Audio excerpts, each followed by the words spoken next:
గొప్ప బాధ్యత అని చెప్తున్నాం అనమాట. మట్టిలోన రత్నాలను వెలికి తీస్తావు. ఏనన్నా ఉండని రైతు మంచి పంటలు పండిస్తున్నాడు అని అంటే ఆ రైతు దగ్గరికి మనం వెళ్తాం.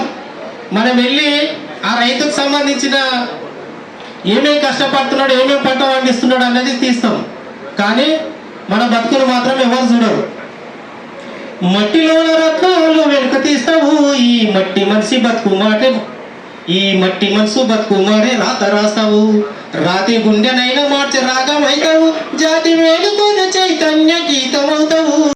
జాతీయ తెలంగాణ వర్కింగ్ జర్నలిస్ట్ ఫెడరేషన్ జాతీయ కార్యదర్శులు, జాతీయ కౌన్సిల్ కార్యదర్శి పులిపల్పుల ఆనందం గారిని 2 నిమిషాలు జర్నలిస్టుల సమస్యల పట్ల నాయకులకు తెలియజేయాల్సిందిగా నేను ఈ సందర్భంగా వారిని కోరుతా ఉన్నాను. అంటే కొంత మేలు చేసింది జర్నలిస్టులకి. ముందు చేసింది ఏంటంటే మనిషానా సింగ్ వేతన బోర్డు అని ఒక బోర్డును క్రియేట్ చేసి దానిలో కీలకమైన ఇళ్ల స్థలాలు కేటాయించింది. అదే రకంగా కొన్ని మార్పులు ఏదో ప్రజలలో కూడా మనం ప్రజలుగా భావించి కొంత మనకు కూడా ఏదన్నా చెందా. కాంగ్రెస్ పార్టీ తర్వాత వచ్చిన పార్టీలు కూడా ఉన్నాయి. తెలుగుదేశం పార్టీ వచ్చింది, వాళ్ళు చేసినంత మేలు చేయలేదు. అయితే ఈసారి కూడా కాంగ్రెస్ పార్టీకి అధికారం మీదకి వచ్చింది. వచ్చిన సందర్భంలో ఒక ఆందోళన చేసింది సార్. జనరల్ సెక్రటరీ గారు ఉన్నారు, జిల్లా అధ్యక్షులు మీరున్నారు.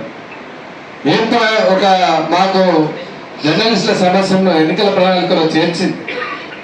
అది మన ఎన్నికల ప్రణాళికకు అమలు చేయడానికి అధ్యక్షులు మన శ్రీధర్ బాబు గారు, తర్వాత మన ముఖ్యంగా ఏంటంటే మీకు ఈ జిల్లాకు ముఖ్యమంత్రి గారు ఇక్కడ ప్రధానమైన పాత్ర నిర్వహిస్తున్నారు రాష్ట్రంలో.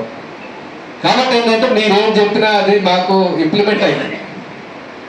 మీరు మీ పలుకుబడిని ఉపయోగించి మాకు కొంత మేలైనటువంటి పరిస్థితిని మీరు కల్పించాలని చెప్పి ఈ సందర్భంగా మీకు ప్రత్యేకంగా విన్నవించుకుంటున్నాం. ఇంకేంటంటే ఇప్పుడు బీజేపీ కేంద్రంలో అధికారం వచ్చిన తర్వాత ఇప్పుడు మేము చెప్పిన మనిషానా సింగ్ వేతన బోర్డు అది తీసేసిండ్రు. తర్వాత మజీద్యా వేతన బోర్డు తీసేసిండ్రు. ఇక తర్వాత లేబర్ యాక్ట్స్ ఒక 29 రకాల చట్టాలను కూడా తీసేసిండ్రు. అవి తీసేసి 4 కోట్లను తెచ్చేస్తారు. ఆ 4 కోట్లతోటి మాకేం ప్రయోజనం లేదు. మా చట్టాలు నాశనం అయిపోయినాయి. ఇక మాకు జీతాలు లేవు, బట్టాలు లేవు. ఇప్పుడు మా మిత్రుడు పాటలో పాడినటువంటి సందర్భంలో చెప్పినటువంటి విషయాలు ఉన్నాయి.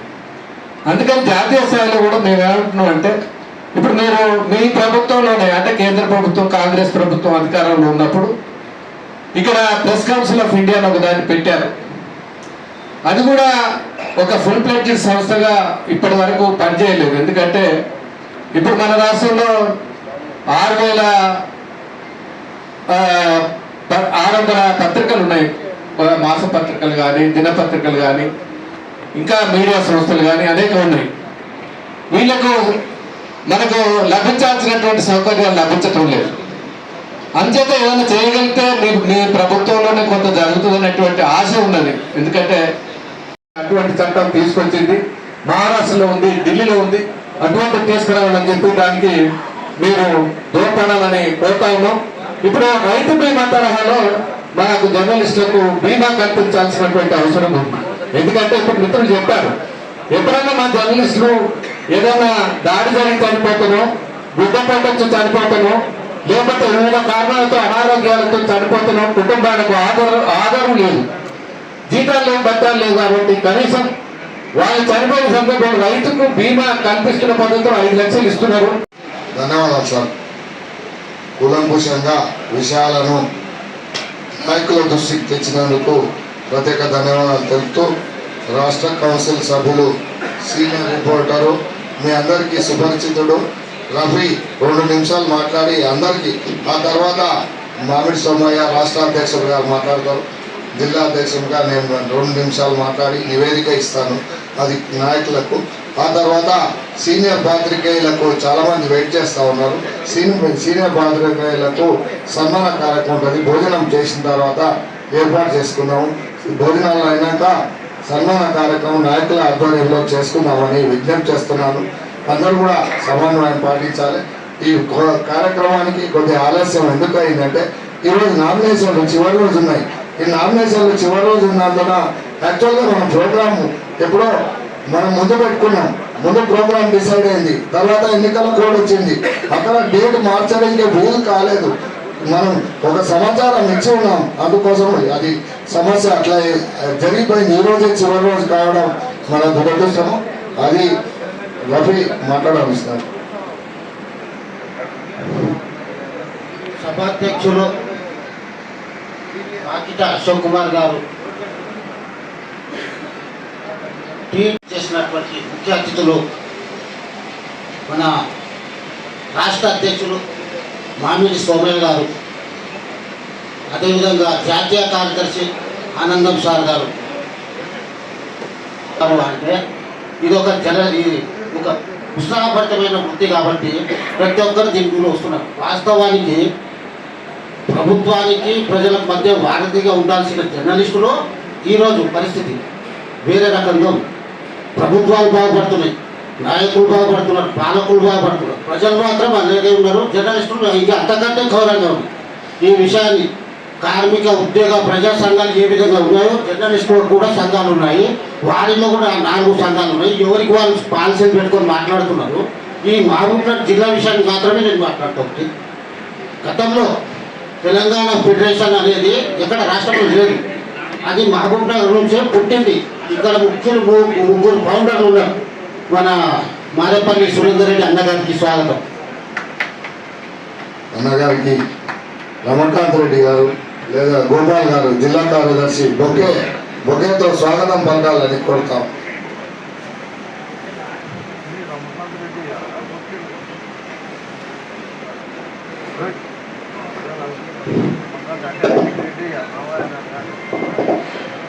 ఎంఎస్ఆర్ గారికి బొకే అందజేస్తున్న జర్నలిస్ట్ నాయకులు. క్లియర్గా ఎన్నికల కోడ్ ఉంది కాబట్టి అయిపోతే పరిష్కారం అవుతాయని ఒక కొత్త ఆశ మనలో పుట్టుకొచ్చింది. ఒక ఫెడరేషన్ గురించి ఒక 2 ముక్కలు మీరు దృష్టికి తీసుకొని వస్తాను. మహబూబ్నగర్లో డాక్టర్ బండి విజయ్ కుమార్ గారు, ఏముల నరసింహుడు గారి, మంగళగిరి యాదగిరి గారు, వీరు ముగ్గురు కలిసి అప్పట్లో ఈ జిల్లాలో ఫెడరేషన్ స్థాపించిండ్రు. జర్నలిస్టుల సంస్థలు పోయినా ఒక ఫెడరేషన్ రాష్ట్ర స్థాయిలో సమైక్య రాష్ట్రంలో ఉండగా ఆంజనేయ సార్ అక్కడ ఉన్నారు, ఇక్కడ మామిడి సోమయ్య గారు. ఈ రకంగా మన జర్నలిస్టులు మామనాడు జిల్లాలో చేసిన ఉద్యమాలు అనేకం ఉన్నాయి. వాటి జోలికి పోను, సమాజము, సేవ ఇవన్నీ అందరు చెప్తారు. పాలసీ మ్యాటరు, తర్వాత మా ఫెడరేషన్ భవిష్యత్తు ఉద్యమ కార్యాచరణ తదితర అన్ని విషయాలు కూడా పెద్దలు మాట్లాడతారు. నేను అంతా మాట్లాడాల్సిన అవసరం లేదు కాబట్టి నాకు ఒక 2 నిమిషాల అవకాశం ఇచ్చినందుకు అశోక్ కుమార్ గారికి ధన్యవాదాలు. మామిడి సోమయ్య గారు మాట్లాడవలసిందిగా కోరుతున్నాను.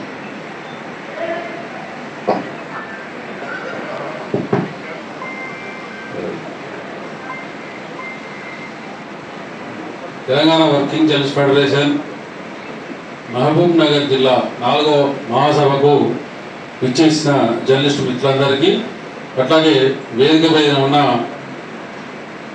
టీపీసీసీ జనరల్ సెక్రటరీ గారు మిథున్ రెడ్డి గారు, అట్లాగే జిల్లా కాంగ్రెస్ అధ్యక్షులు సంజయ్ ముదిరాజు గారు, సీనియర్ కాంగ్రెస్ నేత మారేపల్లి సురేందర్ రెడ్డి గారు, అట్లాగే మా సహచర రాష్ట్ర నాయకులు, జిల్లా నాయకులందరికీ కూడా శుభాకాంక్షలు, ధన్యవాదాలు తెలియజేస్తున్నాను. చాలా సంతోషం. ఈరోజు ఇక్కడ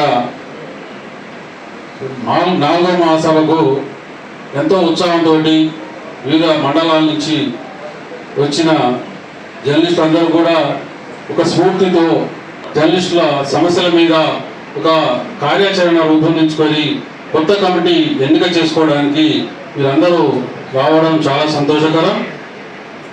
అట్లాగే మన మహాసభలకు ప్రతి జిల్లాలో కూడా వివిధ పార్టీల నాయకులు, అధికారులు చాలామంది వచ్చి మనకు మద్దతు తెలియజేసి వెళ్తున్నారు. కానీ చాలా ఏళ్ళుగా మన సమస్యలు మాత్రం అట్లాగే పెండింగ్లో ఉంటున్నాయి. ఆ విషయం మనందరికీ తెలుసు. గత ప్రభుత్వం దాదాపు 9 ఏళ్ళ పైగా కొన్ని విషయాలు సాకులు చెప్తున్నది. వాళ్ళు ఇళ్ల స్థలాల విషయంకి వస్తే సుప్రీంకోర్టు జడ్జిమెంట్ అడ్డంగా ఉందని చెప్తున్నది. తర్వాత బడ్జెట్ విషయంలో బడ్జెట్ లేదని ఏదో చెప్తున్నది కాబట్టి మనం కూడా ఇంకా ఓపిక పడుతూనే ఉన్నాం. ఇప్పటికీ చాలా 2 ఏళ్ల నుంచి గ్రేస్ పీరియడ్ ఇచ్చి చాలా వరకు ఓపిక పెట్టాం. రిక్వెస్ట్ మీద పోయాం, ప్రభుత్వానికి అనేక సార్లు విజ్ఞప్తి చేస్తూ పోయాం. కానీ ఇప్పటికైనా ప్రభుత్వం కానీ అధికారంలో ఉన్న పార్టీ నాయకులు కానీ జర్నలిస్టుల సమస్యల పట్ల సానుకూలంగా స్పందించి సమస్యలను పరిష్కరిస్తే ప్రభుత్వానికి పార్టీకి సానుభూతితో సానుకూలంగా ఉంటారని మా జర్నలిస్టులని తెలియజేస్తున్నాం.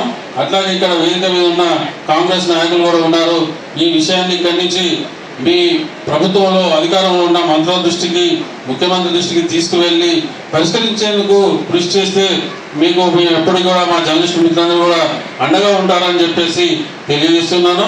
మొన్ననే అక్రిడేషన్ల విషయం అంటే 2 ఏళ్ళు అధికారంలోకి వచ్చి 2 ఏళ్ళైనా కూడా ఇంతవరకు మన జర్నలిస్టు మిత్రులకు కొత్త అక్రిడేషన్ కార్డు ఇచ్చే పరిస్థితి లేకపోవడం అనేది చాలా బాధాకరం. ఎందుకంటే గత ప్రభుత్వం ఇచ్చిన అక్రిడేషన్ కార్డులు అనేది ఇంకా కొనసాగడం ప్రభుత్వానికి కూడా అవమానకరము, మనకు కూడా అవమానకరం. కాబట్టి ప్రభుత్వాన్ని వెంటనే కొత్త కార్డులు ఇవ్వాలని చెప్పేసి అడిగాము.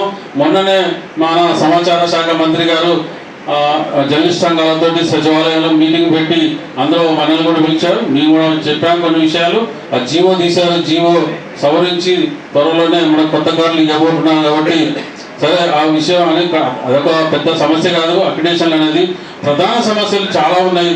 జర్నలిస్టుల సమస్యలు అనేకం ఉన్నాయి. మెయిన్గా ఇళ్ల స్థల విషయం. ప్రతి జిల్లాలో కూడా ఇల్లు లేని చాలా మంది జర్నలిస్టులు అవసరం పడుతున్నారు. కాబట్టి ఇళ్ల స్థలాల విషయం కూడా త్వరలో పరిష్కరించాలని చెప్పేసి కోరుకుంటున్నాం.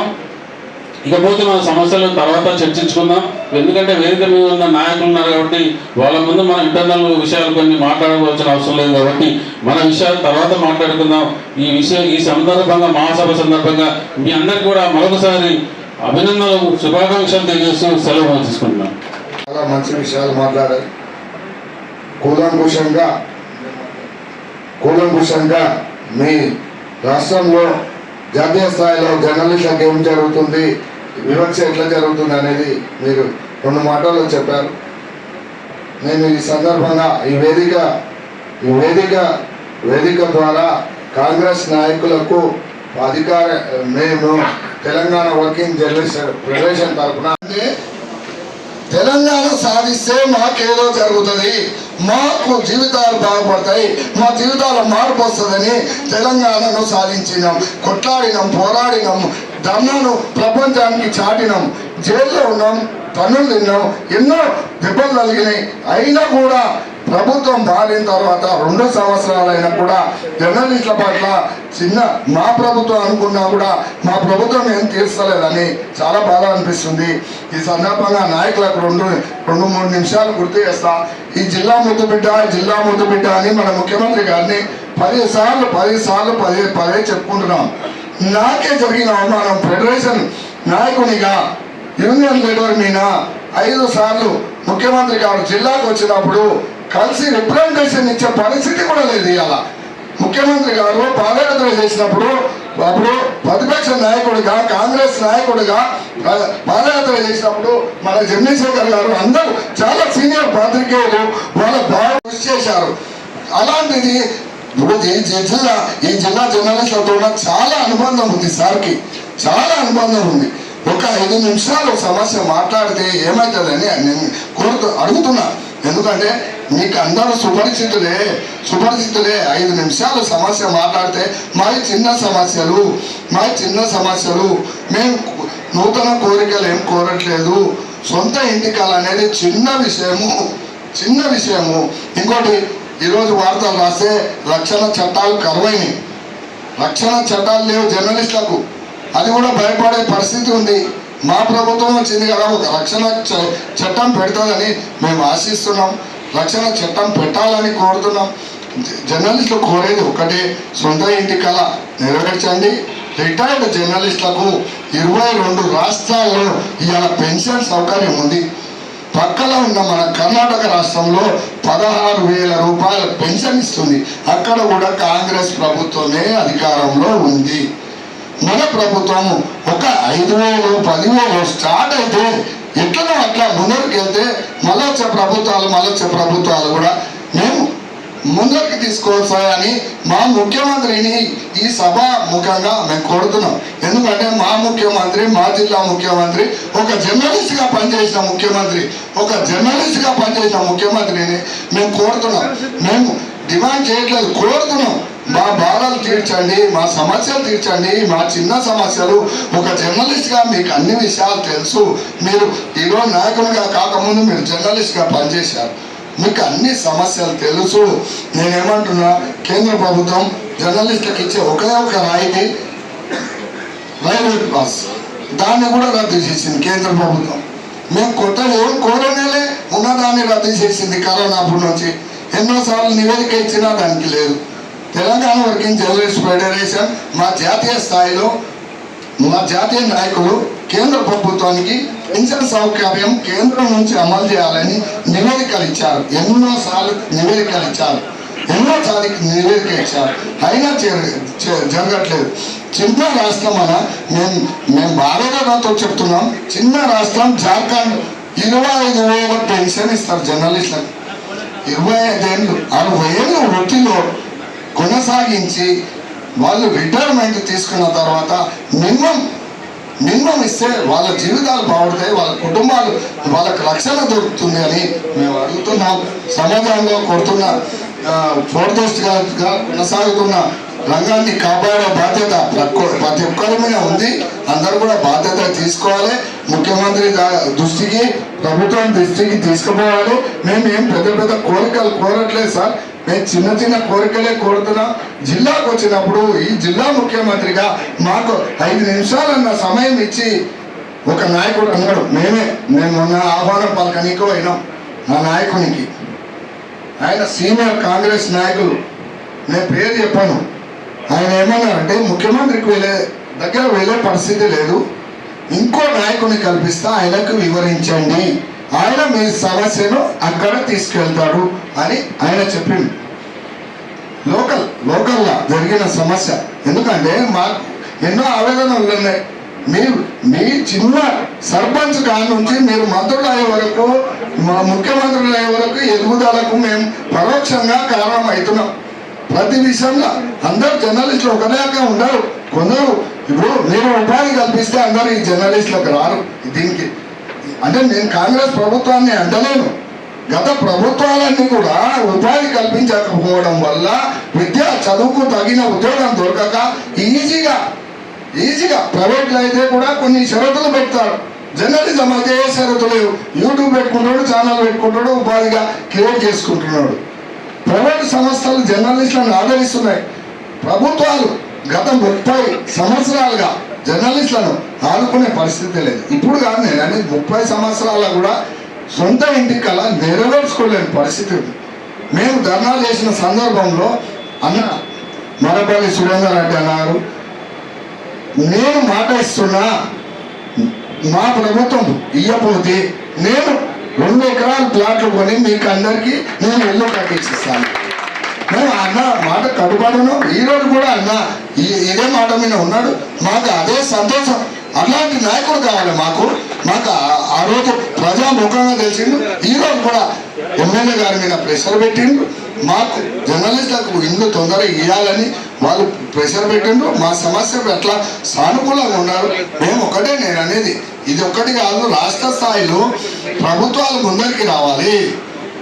మీరు ఒక్కరు ఈడ జర్నలిస్టులకి ఇస్తారు, అది కాదు మా సమస్య. రాష్ట్ర స్థాయిలో ప్రభుత్వాలు జర్నలిస్టులకు కోరేది చిన్న విషయము, ఎందుకు ఆలస్యం అవుతుంది అనేది నేను అడుగుతున్నా. అన్న ఈరోజు మా అందరికి ప్రేమతోనే ఇస్తాడు. రాష్ట్రంలో అదే సమస్య అట్లే ఉంటుంది కదా. కాంగ్రెస్ పార్టీ మీద వ్యతిరేకత వస్తుంది కదా.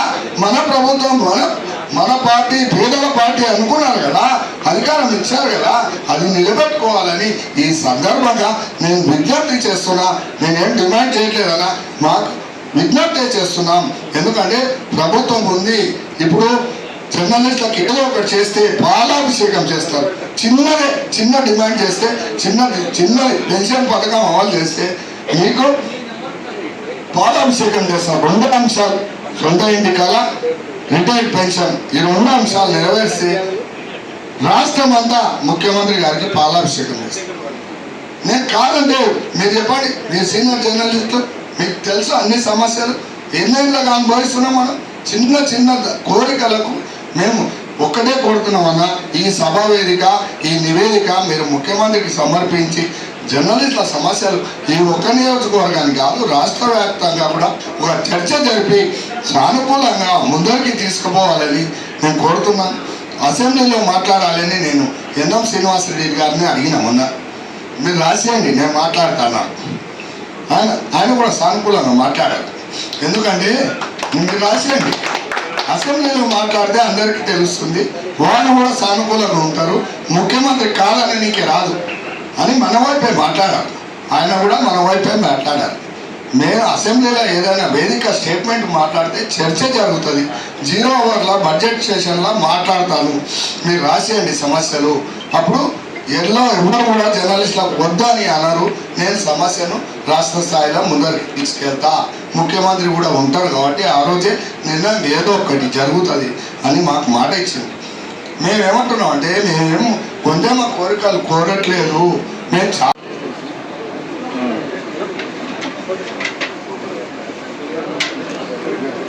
ఎస్ఎస్ జంగి సీనియర్ జర్నలిస్ట్ 40 ఏళ్ళు, కాస్మోస్ బులెటిన్. ఆయన కుటుంబం వాళ్ళ పిల్లలు కూడా పత్రికలు నడుపుతున్నారు. దినపత్రిక, ఈనాడు అనేక పత్రికల్లో పనిచేసిండు.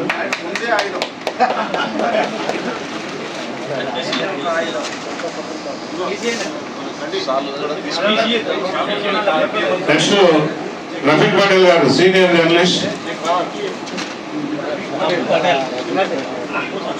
ఓకే, రెహనుమాజ్ అక్కన్ పత్రిక సీనియర్ జర్నలిస్ట్.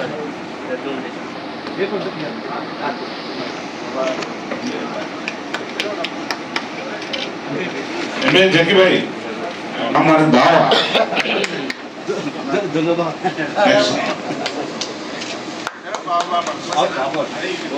నెక్స్ట్ శేఖర్ కొమ్ము దామోదర్ సీనియర్ జర్నలిస్ట్, వెలుతురు దినపత్రిక, వెలుతురు పత్రిక. రాఫీ రాష్ట్ర కౌన్సిల్ సభ్యులు. అందరు 40 ఏళ్ళు అంటే మేము ఎక్కడ 50.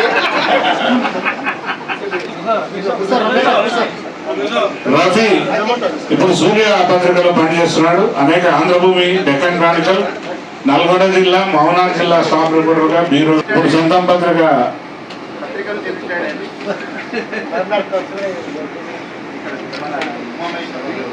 నెక్స్ట్ ఉమామహేశ్వరరావు, కొత్త ఉమామహేశ్వరరావు.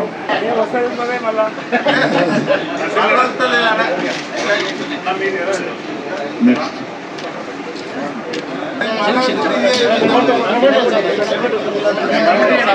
మా మిత్రుడు సీనియర్